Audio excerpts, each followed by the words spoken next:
नमस्कार दोस्तों, कैसे हैं आप सभी। आई होप आप सभी अच्छे होंगे।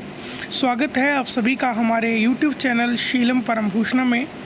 आज का हमारा टॉपिक है अधिगम को प्रभावित करने वाले कारक।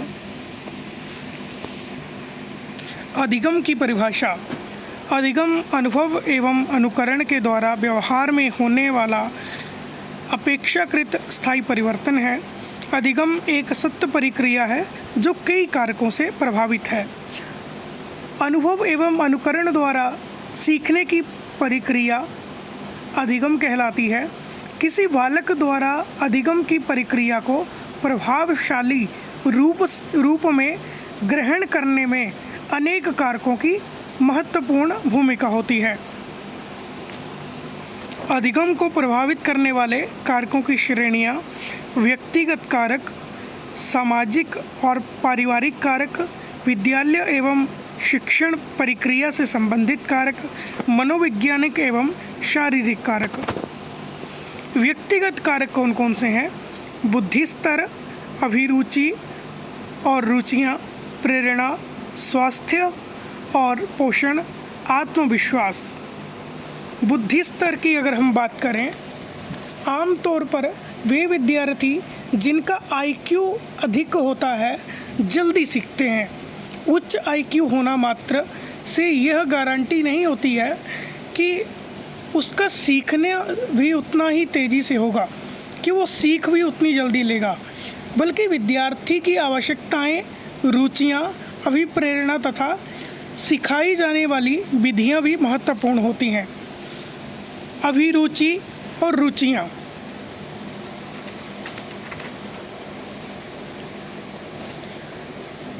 रुचियां भी महत्वपूर्ण कारक हैं जो सीखने को प्रभावित करती हैं। अब बात करेंगे प्रेरणा। प्रेरणा के दो मुख्य कारण हैं: आंतरिक अभिप्रेरणा और बाहरी अभिप्रेरणा। प्रेरणा अधिगम प्रक्रिया का मुख्य केंद्र तथा प्रभावी कारक है। ये किसी व्यक्ति में किसी कार्य को करने की इच्छा जागृत करती है। आंतरिक अभिप्रेरणा तब उत्पन्न होती है जब अधिगम करने वाले में स्वयं ही अधिगम कार्य पर अधिकार प्राप्त करते हुए तनाव उत्पन्न होता है। ये आंतरिक अभिप्रेरणा है। बाहरी अभिप्रेरणा यह तब होती है जब एक विद्यार्थी अधिगम कार्य को करने लगता है जिसको करने के कारण बाहरी कार्य होता है, जैसे उद्देश्यपूर्ण प्रयास, लक्ष्य तथा आदर्श, परिणामों का ज्ञान, दंड और पुरस्कार, प्रशंसा और निंदा। स्वास्थ्य और पोषण। स्वास्थ्य और पोषण,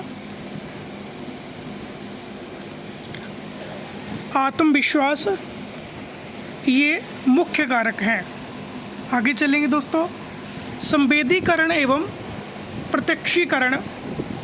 संवेदीकरण और प्रत्यक्षीकरण की अगर हम चर्चा करें, विद्यार्थी के सामान्य स्वास्थ्य के अतिरिक्त संवेदना तथा प्रत्यक्षीकरण ऐसे मनोवैज्ञानिक कारक हैं जो अधिगम में सहायता करते हैं। संवेदना प्रत्यक्षीकरण के केंद्र में होती है। प्राणी में 5 संवेदी अंग होते हैं, जैसे आँख, कान, जिह्वा, त्वचा, नाक। इनमें से किसी भी संवेदी अंग में किसी भी प्रकार का दोष हो जाने पर अधिगम पर प्रभाव पड़ता है। एक अंधा व्यक्ति छूने या त्वचा की संवेदना पर अधिगम के लिए निर्भर करता है। समझ सकते हैं, एक दृष्टिहीन छात्र अगर वो कैसे सीखता है, वो स्पर्श के माध्यम से सीखता है। थकान एवं उबना। थकान की अपेक्षा उबना विद्यार्थी के अधिगम को अधिक प्रभावित करता है। इनमें अंतर यह है कि थकान मानसिक या शारीरिक होती है, जो कि क्षमता तथा कार्य करने की क्षमता और दक्षता को कम कर देती है। दूसरी ओर उबने से इच्छा में कमी या कार्य करने की क्षमता और दक्षता में कमी आती है।